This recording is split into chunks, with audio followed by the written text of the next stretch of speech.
What's up, guys? Today we are talking about spinning reels versus bait casters. You don't want to miss this one.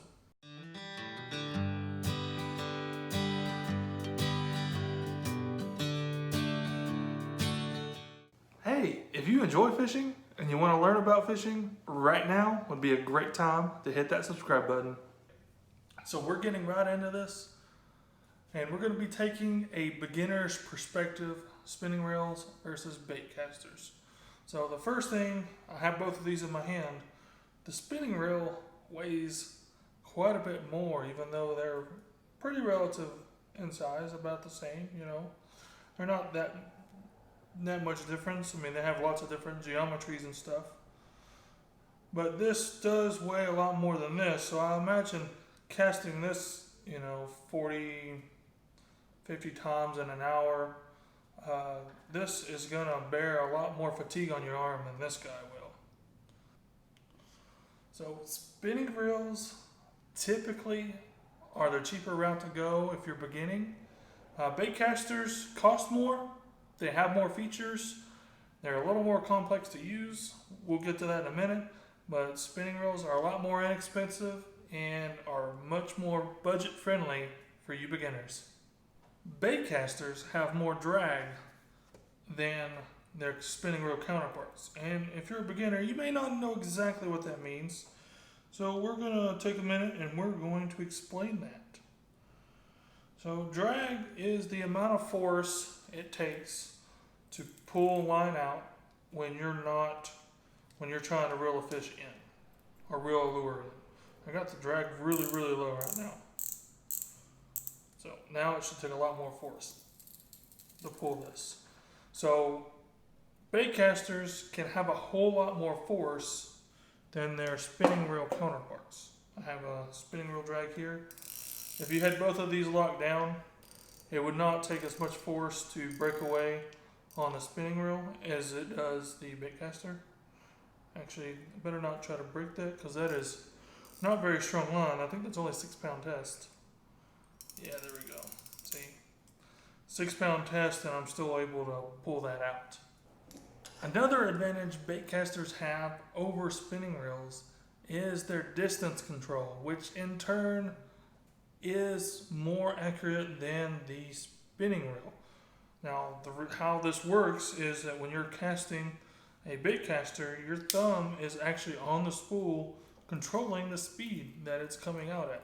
If you want to increase the distance of your cast, you just let off the spool a little more. And if you want to decrease it, you press down on it more and it shortens your cast. Very important if you're casting toward trees or brush and you really don't want to get your lure stuck. It's real easy to stop. On spinning reels, it's a lot more difficult because the line's way out here and you don't really have any access to grab it other than with your other hand.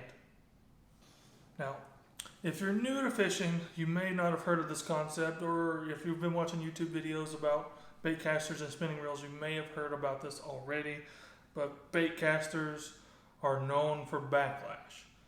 Now, as you practice and get better with it, you'll have less and less backlashes.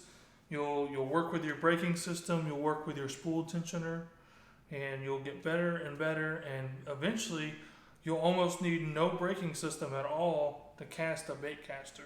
But until you do that practice, you're going to have some backlashes and there's going to be some pains. So if you're new to the sport and you're not really sure you're going to like it, you may want to take a little pass on the bait caster and go ahead and grab you a spinning reel.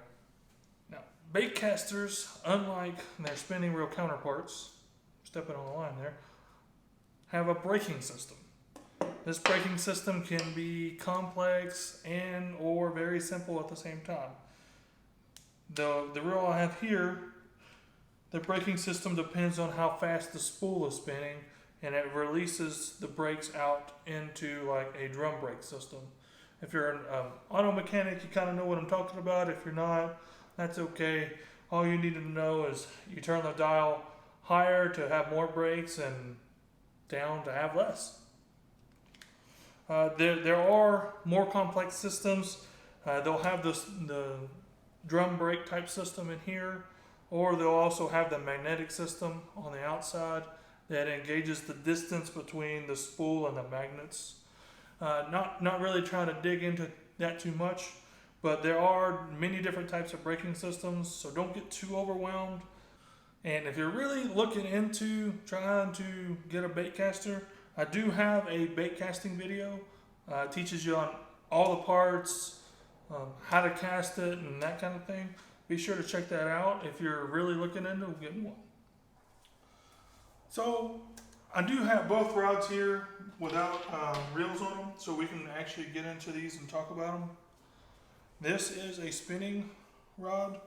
The way that you hold this guy is much different than you hold a traditional rod. That you'll hold it with the eyelets down. And I'll just stick the reel in here real quick just so we kind of have an idea of how it's supposed to look. So this is how it looked. You hold it like this. You can reach and get the line up, boom, like this. Line goes out. You notice that the first eyelet is extremely large. For the first eyelet on a bait caster, let's try not to knock ourselves out, is very small. In fact, it would be held like this. Eyelets up on a bait caster, eyelets down on a spinning reel. And then this guy, you see it has a trigger. So spinning reels will never have this trigger because they have this guy. This is, you wrap your hand around it just like that. Bait caster. We'll just stick him in here real quick.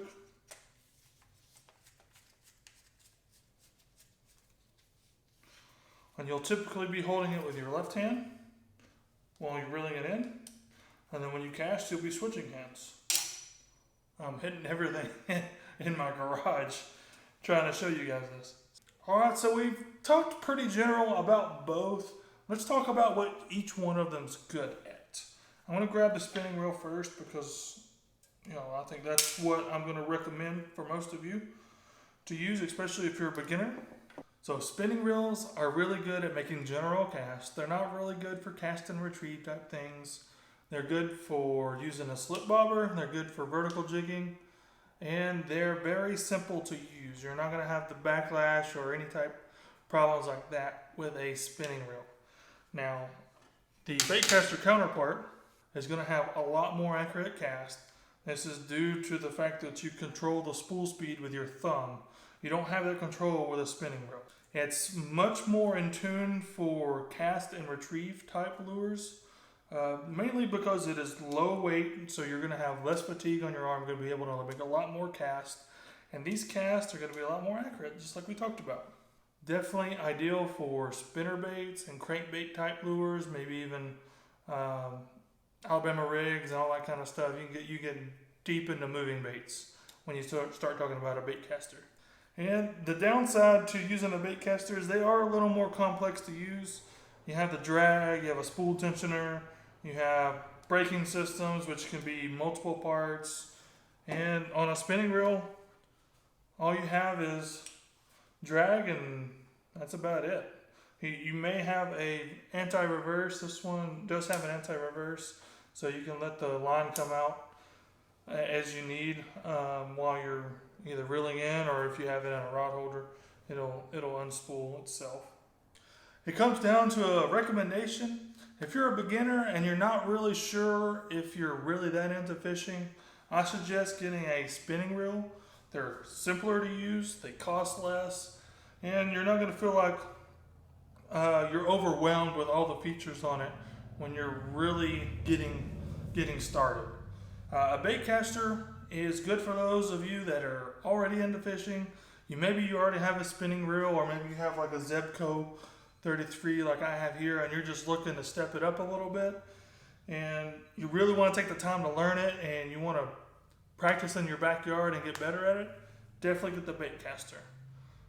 Okay guys, so hopefully this video helped you make a decision on whether or not you wanted a spinning reel or a bait caster. If not, be sure to check out some of my other videos on how to cast and their parts. I'll link those in the description below. But until next time, get out there and go catch you some fish.